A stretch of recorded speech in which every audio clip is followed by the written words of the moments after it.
Isaac Clarke is free from the necromorph nightmare on the USG Ishimura, but there is no end in sight for his torment. His very sanity slips, day by day, as visions of Nicole plague him. The guilt in his heart is overwhelming. His interrogators pressure him mercilessly. He hardly knows where he is, and he hardly knows when he'll get out, if ever. One day, he's freed by one of his interrogators, but the news is only bad. The necromorphs are back. Isaac needs to escape this prison, and the giant city known as the Sprawl, to stand any chance at survival. You are Isaac Clarke, and this is Dead Space 2. Hey everyone, this is Calvin Fisher, sci-fi author and fan. I'm here with another retrospective, this time on Dead Space 2. If you missed my first video, I recommend checking out that guy first. It's not necessary, but I'm going to make some references to my opinions from that video, so it might be worth watching first. There are going to be spoilers in this video, just as a warning. So if that's going to be an issue for you, go and play the game first and then come back here. The video will be waiting for you, all nice and toasty.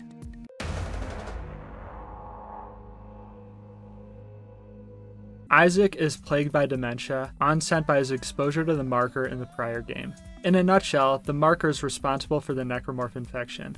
Isaac's dementia is progressive, and if left unabated, he's gonna go full cuckoo for Cocoa Puffs, at which point the sentient parts of his brain could fit neatly into an Altoids package. That's not great, but Isaac can't do much about it. He's held and being experimented on in a hospital, so his hands are tied, very much literally. This changes when Isaac is freed. However, before he can think to thank his benefactor, the unlucky soul gets preyed on by a necromorph.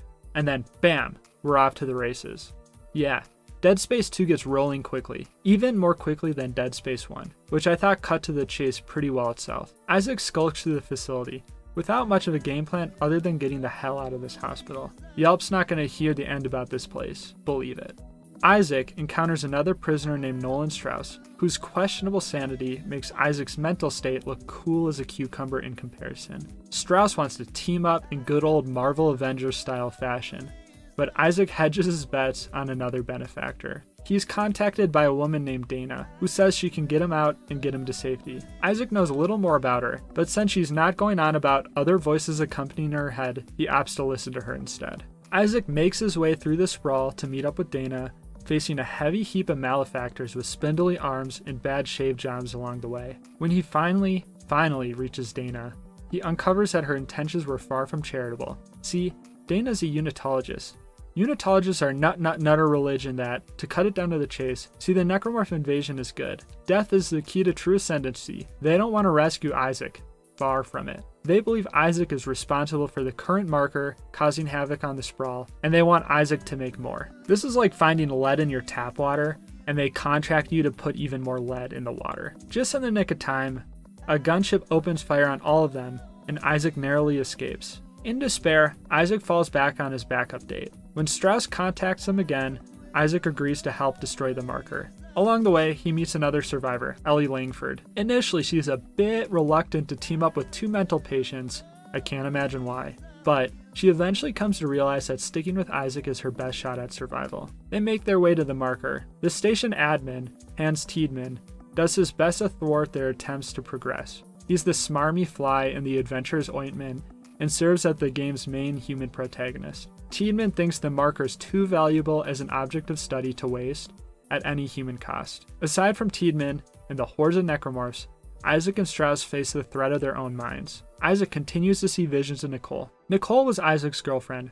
who was on the USG Ishimura and died shortly before Isaac reached the ship. Meanwhile, Strauss's own grip on reality deteriorates rapidly. Eventually, this culminates when Isaac returns to the USG Ishimura, the location of the first game and the start of the necromorph horrors.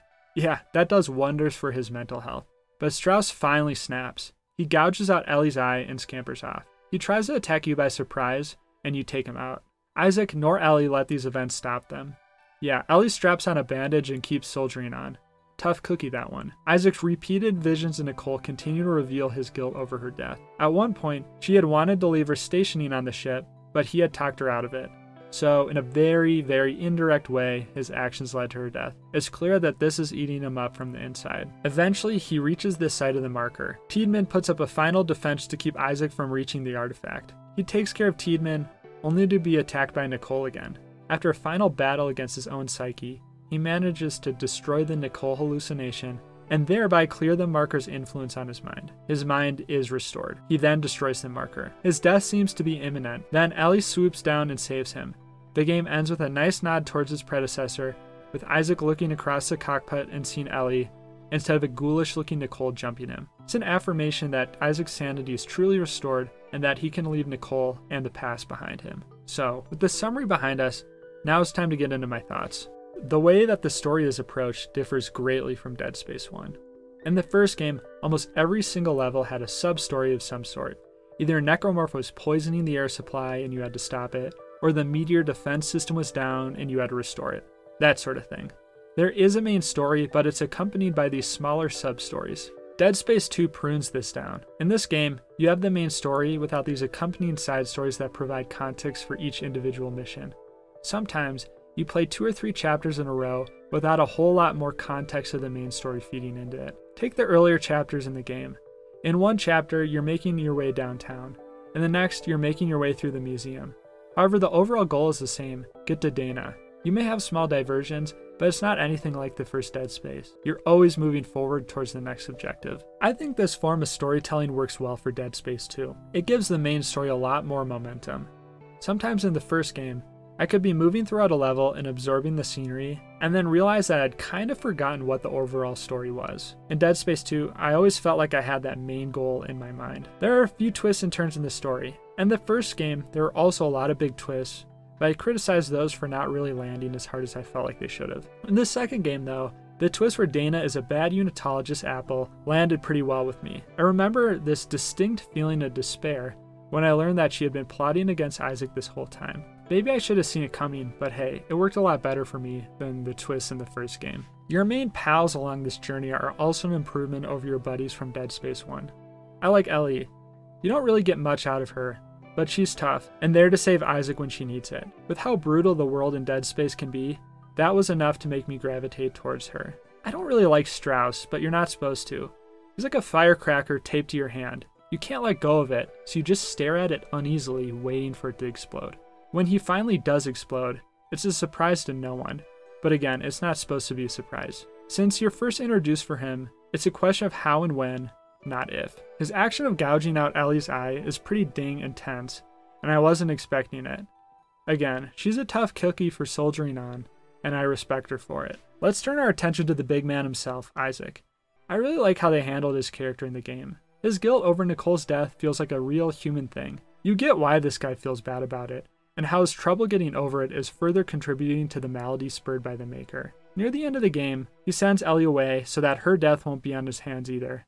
It's a touching moment, although frustrating for Ellie's part, and it made me sympathize with him even more. With Isaac, the game tries to toe the line between developing him as a character, while also not making the game so focused around his character that the player can't immerse themselves in him. I think Dead Space 2 toes that line about as perfectly as it can. Overall, Dead Space 2 increases the tempo of the main story. I think this was the right move for a sequel. The slower, somewhat more meandering pace of the first game fit the setting perfectly aboard the USG Ishimura. It really let you settle into Isaac's shoes and immerse yourself with the environment. While it worked well for that game, I think having that same kind of pacing may have been too slow for a sequel. Dead Space 2 wisely cracks things off like a whip and keeps that pace throughout. The story in Dead Space 2 is a big improvement for me. After beating Dead Space 1, I was invested in playing Dead Space 2 for the same immersion and gameplay. After the second game though, I'm invested in playing Dead Space 3 for not only those same elements, but also seeing where the story goes. I think that this statement in a nutshell describes how I feel about this story.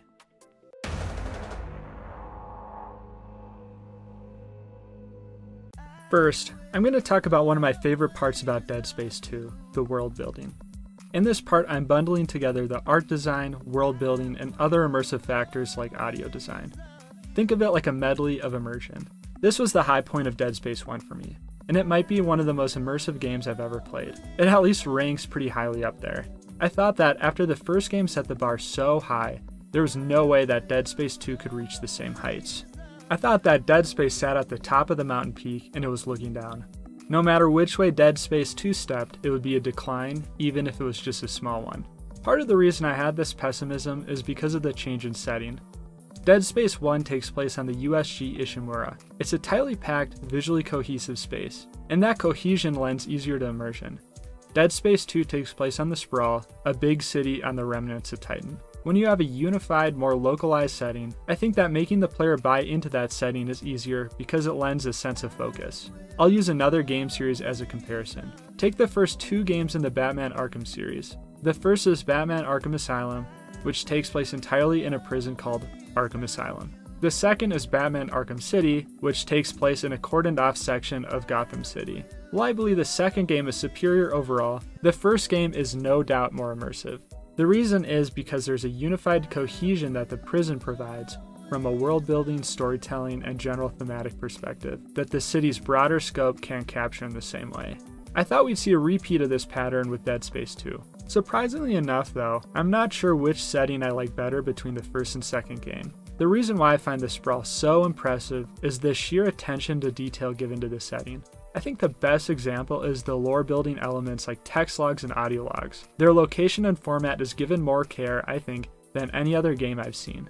Let me take you through my thought process throughout the game. Throughout the first portion of Dead Space 2, when Isaac is traveling through the Sprawl, I felt bummed because of the lack of audio logs. In Dead Space 1, there are way more audio logs throughout the area, and I always enjoy them due to the quality of voice acting and writing. In the Sprawl though, there was an abundance of text logs and a dearth of audio logs. Although the text logs were still written well, I didn't quite enjoy them as much as the audio logs. As an author, I do enough reading outside of gaming, and I can tend to be lazy when playing games. This lack of audio logs persisted, right up until Isaac returns to the remains of the USG Ishimura. Then, there are audio logs abound, just like the first game. My first thought was, yay, now I get more of these logs to listen to, although the unequal placement of them still felt pretty odd. Why were there so many audio logs here instead of being equally placed throughout the game?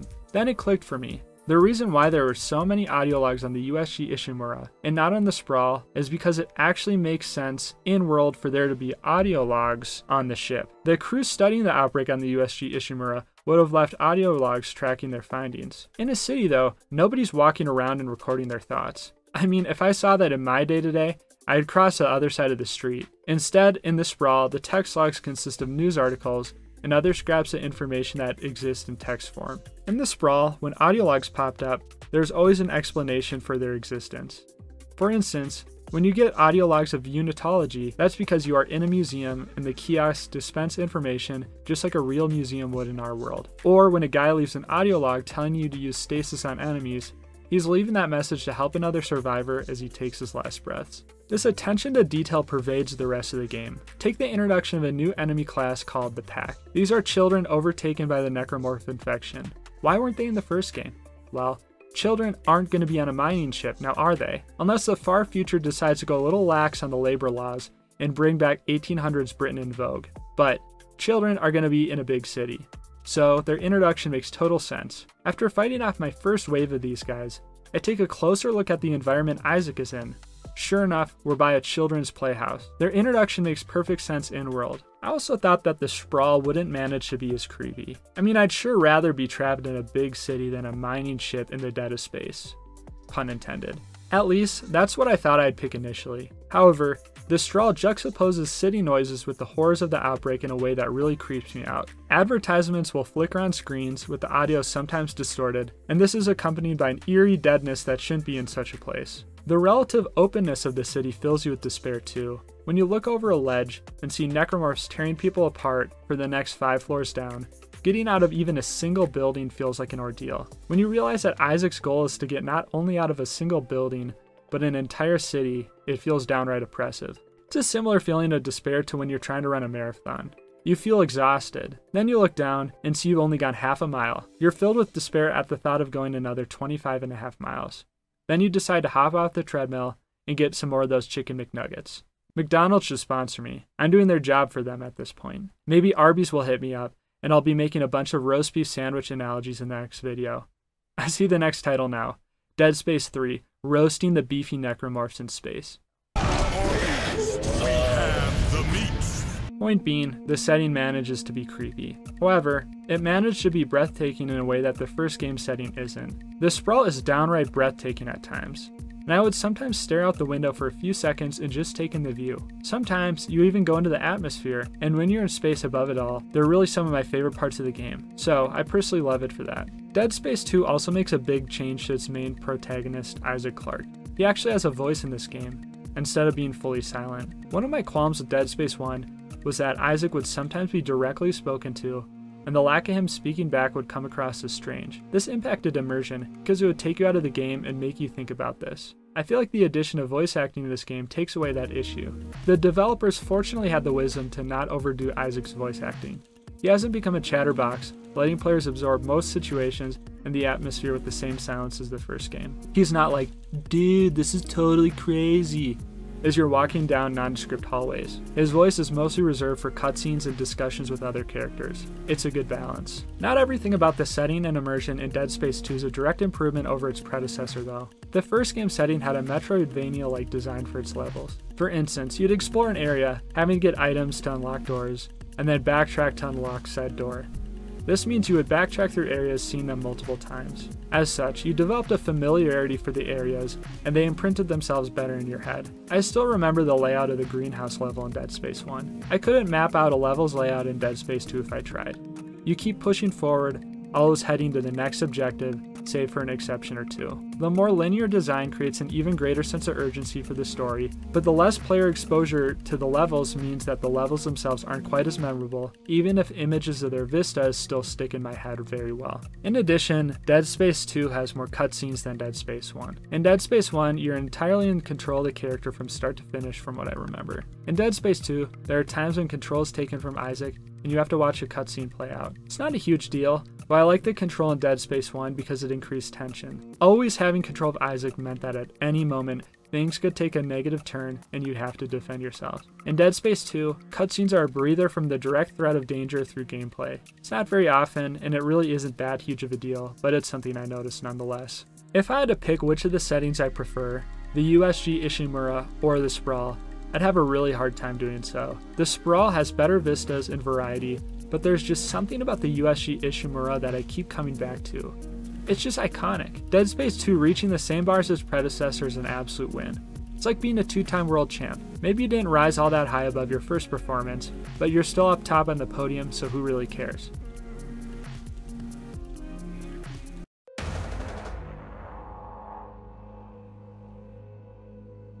Alright, let's take a quick break from talking about Dead Space. Aside from playing games and making videos on them, I'm also a science fiction writer. I write the post-apocalyptic series called the Northfield Saga. My series won accolades at a number of events, including the Southern California Book Festival and the New England Book Festival. At the former, my second book, Stormrise, won an honorable mention in the general fiction category, and in the latter, it won an honorable mention in the science fiction category. As a writer, self-promotion is a painful thing to do, and I wouldn't do it unless I really thought you would get something out of my stories. So, if you have the grace, click on the links in my bio to check out the series. There's more to come in Mark Northfield's world come 2023, and I'm excited to be on this journey with you all. But, enough from me. Check out the book trailer for the first novel in this series, Apocalypse Bounty. In the new book, Northfield Saga, Apocalypse Bounty, Mark Northfield lives in a depraved world of toxin, death, and loneliness. He hopes to live up to his wife's memory while surviving as a hired gun. But an adversary blackmails Northfield on an assassination do-or-die mission he can't refuse. The stakes are far graver than he knows, as the man in his sights holds the key to saving the world Northfield despises. The story told in Calvin Fisher's new book, The Northfield Saga, Apocalypse Bounty, available at Amazon.com.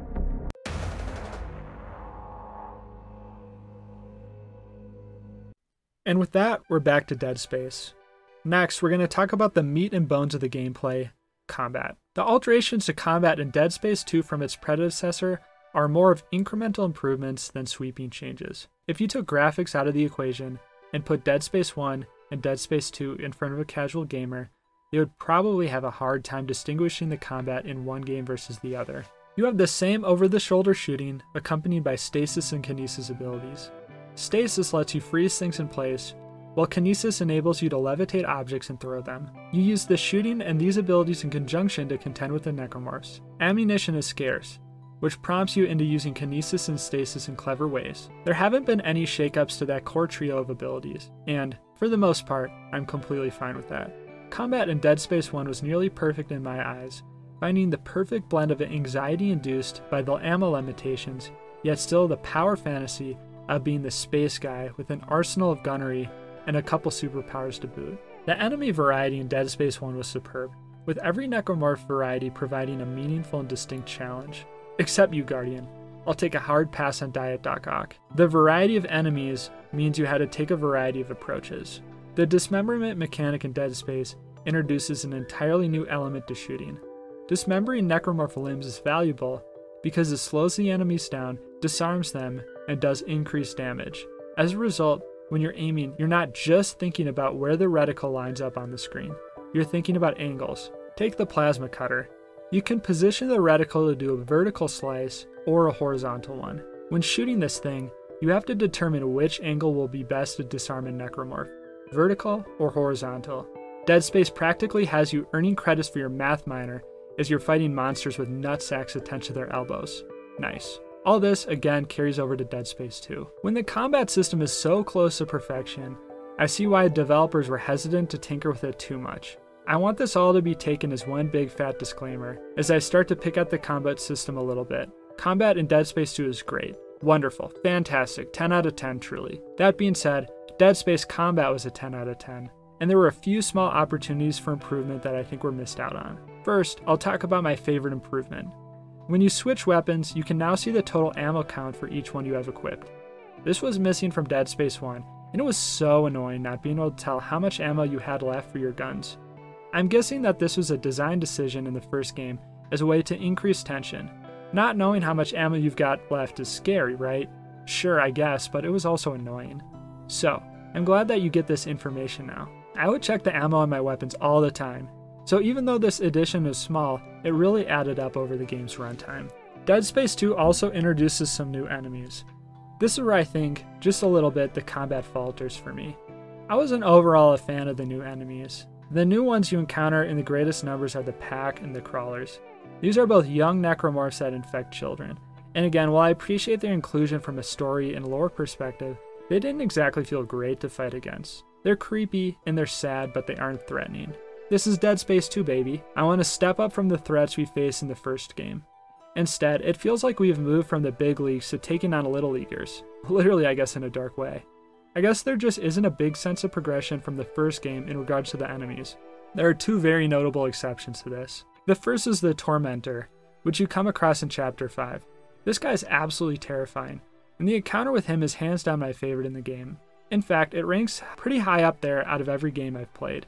You go from crawling away from this monster, desperately shooting at its weak points just for some space to breathe, to catapulting into space. The sound dies in the vacuum of space. You've got to blow up gas sinks just to get out of this guy's grasp. It somehow manages to be both epic and breathtaking, while also sweat-drenchingly terrifying at the same time. Yeah, 10 out of 10 for me. I'm just going to play the segment for you.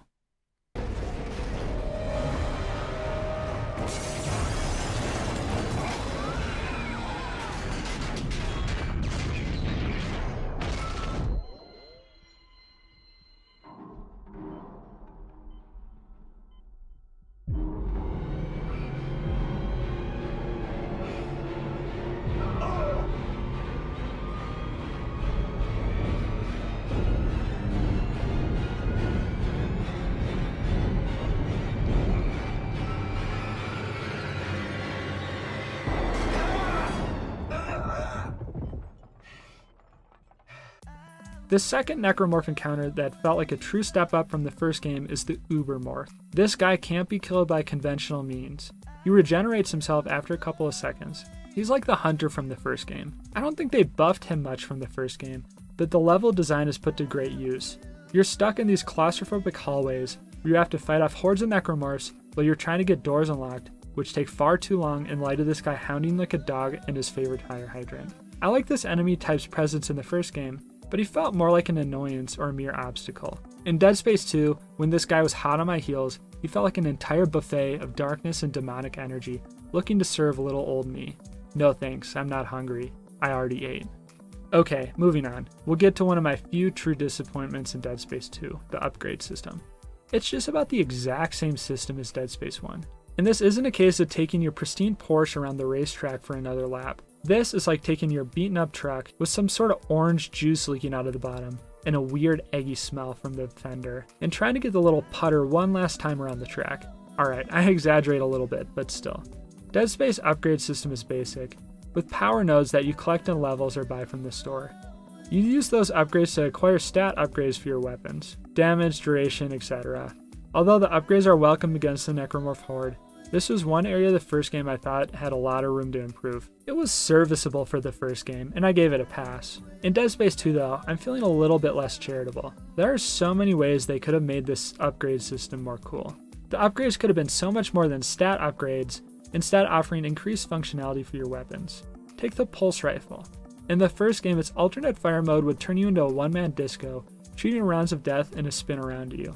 In the second game, the secondary fires a grenade instead. It's more useful, I grant you. But imagine if you could unlock that fire mode from the first game and choose which of them to equip. It would introduce another layer of decision making into the gameplay and open up new strategies and ways to play. Now, maybe that sort of system wouldn't pan out in the grand scope of the game, but still. It's just one example off the top of my head that they could have used to take the upgrade system to the next level. At the very least, they could have found a way to get rid of empty modules that you have to spend nodes on. Using a scavenged node and getting absolutely nothing in return feels lame, and it will always feel lame. I get that is for balancing, but they could have done what I suggested in my first video. Just make some upgrades cost 2 nodes instead of 1. In the grand scheme of things, it's not that big of a deal, but still, it felt like the most glaring missed opportunity in the game for me. The arsenal of weapons at your disposal is just as deadly and visceral as the first game. In some ways, it's even more deadly. My beloved flamethrower actually feels really useful in this game. I upgraded it to max level, and it would roast the necromorphs all nice and toasty. Its alternate fire mode got an upgrade too. Instead of a blast of fire, you instead blast out the entire flame canister, which then blows up. It looks really cool. Other returning weapons received adjustments too, such as the pulse rifle, which I mentioned earlier. There are a handful of new weapons, such as the detonator and the seeker rifle. I enjoyed the seeker rifle a lot. Having a sniper rifle in such close corridors didn't always feel like the most practical choice, but it was satisfying to use nonetheless. There are also different weapon variants. These didn't have a huge impact on gameplay, with small stat upgrades compared to their base versions. These were all unlocked at the beginning of the game for me, as their DLC content. I considered whether to use them or not, as they weren't part of the base Dead Space 2 game. However, I didn't buy any additional DLC myself. I played the Game Pass version, and all of these DLC were provided as part of that. This series is focused on how Dead Space holds up today. Since most people that play nowadays are going to automatically have this content unlocked, and probably not restrict themselves out of some gaming principle, I decided to use them, since most people will experience the game with their inclusion today. Their addition did mess with the game's economy a little bit. Since all the weapons were unlocked for me, I didn't have to spend credits unlocking all the base versions. That meant that I had more credits to spare for health packs and node upgrades. I don't feel like this really altered my experience in a meaningful way, however, except making it feel like I had a little bit more spare change in my pockets. Dead Space 2 also includes a variety of new suits, past the game's base engineering suit. These all look super cool, and it's a great way of expanding the game's aesthetic and giving the player a bit of agency in how they look. I really appreciated their inclusion. Overall, Dead Space 2's combat is great. As I said, a 10 out of 10 experience. Still, I feel like there is a missed opportunity in a few of its systems. Another core ability, aside from kinesis and stasis, would have been really cool. Something that shook up and built upon the gameplay of the first, while making you approach combat slightly differently. But that core of a change would have probably messed with everything from level design to enemy design, and may not have been worth it in the long run. Still, when you start with a solid base, I can forgive the developers for giving us that same meat and potatoes combat.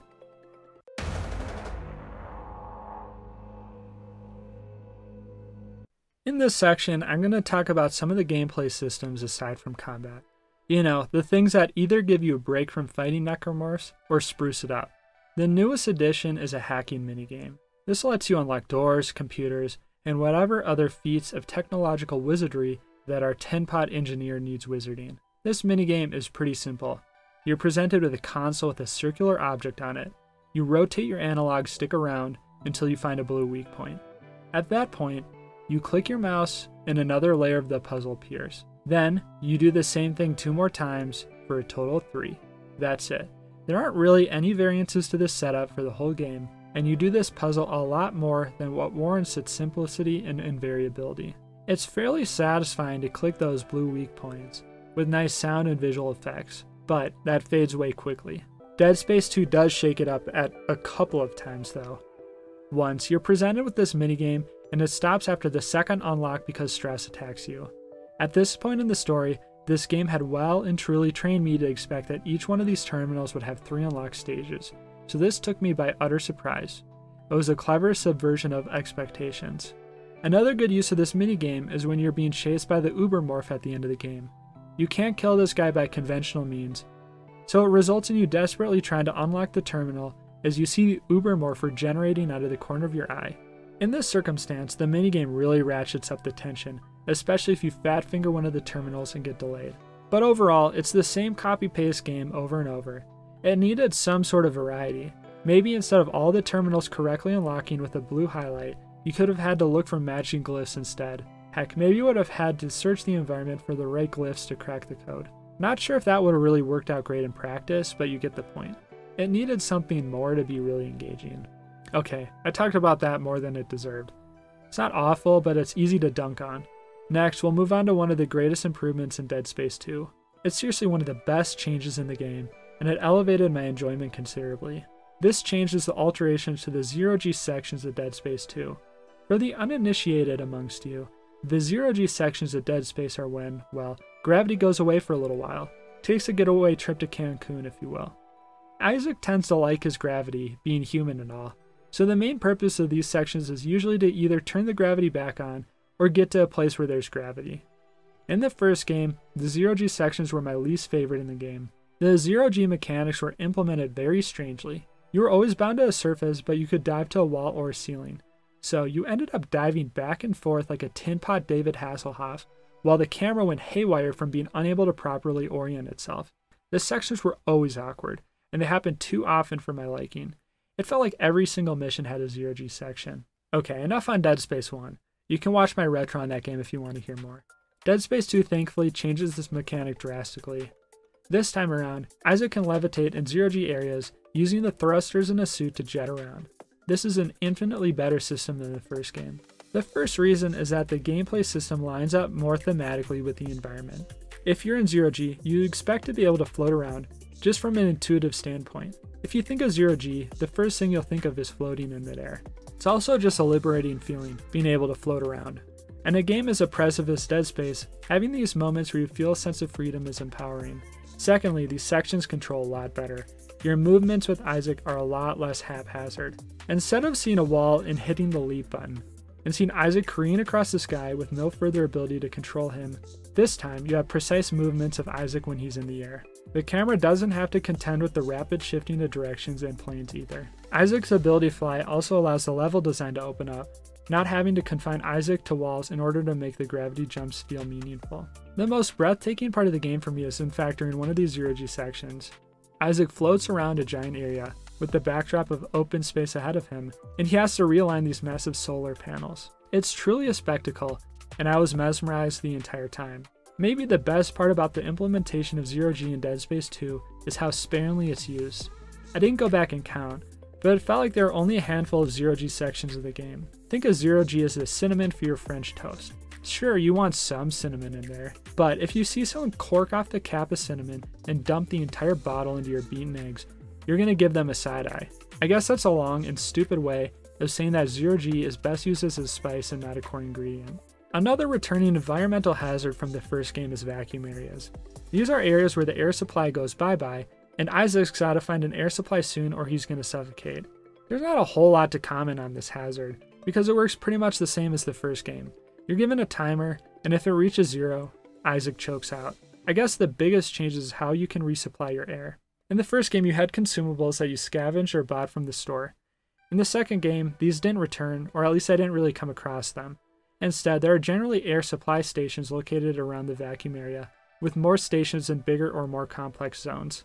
This does affect how balanced these areas are. The thing is, in the first game, you could theoretically load up your inventory with a dozen air consumables.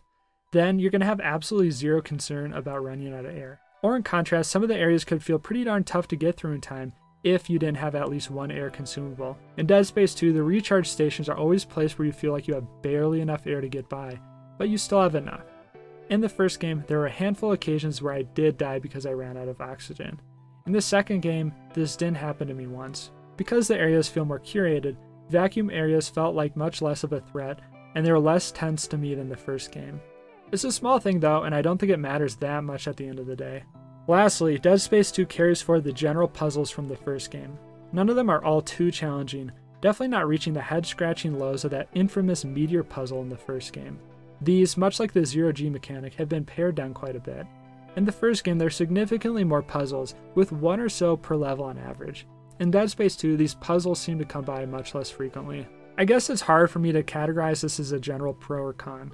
It certainly aligns with my personal tastes. I've never been a huge puzzle guy in non-puzzle games, so I certainly didn't miss them. But if your eyes light up in memory of running around that stupid meteor in Dead Space 1, I could see you feeling a tad bit of disappointment. Overall, Dead Space 2's non-combat related mechanics feel more restrained and measured than the first game. As I mentioned multiple times in the past, how you feel about these changes is more up to personal taste. Well, except for zero-G, that's just an objective improvement. For me, I prefer the pacing and use of these in Dead Space 2. It lent a more focused feel to the whole thing in my eyes.